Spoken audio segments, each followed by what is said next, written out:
পুরুষরা তো এমনিতেই জানেন যে কি অবস্থা করে দাঁড়ায়, আমরা একটা সেক্সুয়াল হ্যারাসমেন্টের শিকার হচ্ছি।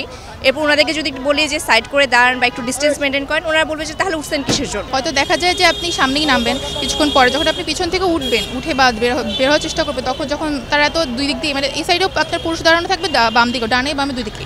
আপনি যখন মাঝখানে বের হওয়ার ট্রাই করবেন, একে তো ওনারা আপনার যেখানে যেখানে টাচ করার দরকার মানে করবে তাদের ইচ্ছা মতো। জানলার সাইডে যে সিটটা থাকে ওখানে আপনি যদি বসেন, পাশে হয়তো বা দেখা যাচ্ছে বাসটা ছাড়ছে, একজন পুলিশ এসে বসে পড়লো, সে যখন বসবে সে চেষ্টা করবে তার হাতের কোনো দিয়ে আপনার ওদিকে টাচ করার চেষ্টা সে করতেই থাকবে।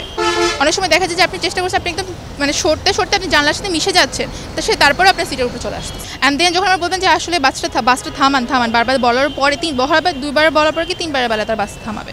যখন আমরা বলবো যে পিছন থেকে আসতে সময় লাগলে, তখন বলবো যে মহিলা মানুষ তোলার কি দরকার, সামনে থেকে লোক কমেন্টস করবে যে মহিলা মানুষ তোলার কি দরকার। মানে বসছে, আচ্ছা ঠিক আছে, যদি বলি একটু সরে বসতে, 1 মিনিট একটু সাইড হয়ে আবার সে এসে গায়ে ঘষাঘষি করবে।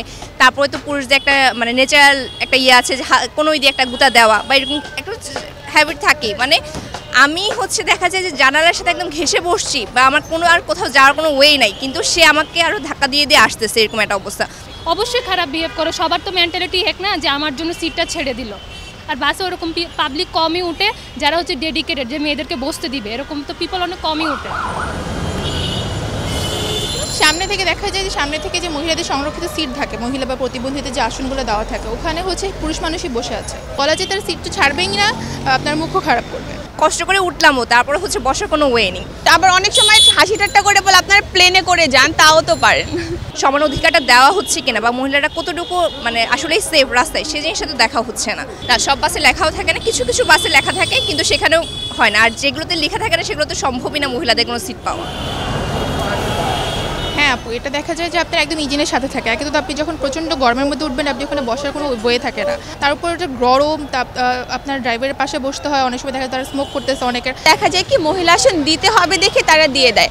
এখন আমরা কোথায় দিচ্ছি সেই দিকে আর খেয়াল রাখে না, হয়তো বা গরম ইঞ্জিন থাকে সেটার পাশে আমাদের আসন দিয়ে দেয়, সেখানে তো আর বসাটাও সম্ভব না। যে এরকম গরম ইঞ্জিনের মধ্যে পায়েটায় লেগে গেলে তো আমাদের হাত পা পুড়ে যাবে, এরকম অবস্থা। এক্স্যাক্টলি, ওইটাও একটা বড় একটা রিস্ক ফ্যাক্টর, কারণ ইঞ্জিন গরম হয়ে যায়। এনি টাইম যদি কোনো ঘটনা ঘটে, দুর্ঘটনা ঘটে, আগে আমরা সাফারার হব।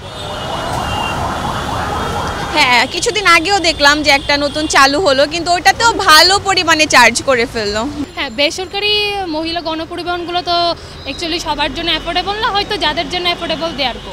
ওয়ালটনের পণ্য কিনে জিতে নিতে পারেন নগদ 20 লক্ষ টাকা। Double million offer, Walton fridge কিনে পেতে পারেন 20 লক্ষ টাকা। রয়েছে কোটি কোটি টাকার নিশ্চিত উপহার। সরকারি গণপরিবহন থাকা উচিত, মহিলাদের জন্য আলাদা বাস সার্ভিস থাকা উচিত, যাতে আমাদের এরকম ডেইলি হ্যারাসমেন্টের শিকার হতে না হয়। স্বাধীনভাবে বাসে উঠতে পারতাম, আবার নেমে যেতে পারতাম। আর মেয়েরা তো মেয়েদের সমস্যাটা বুঝে, সেক্ষেত্রে আমাদের জন্য অনেক বেশি ভালো হতো।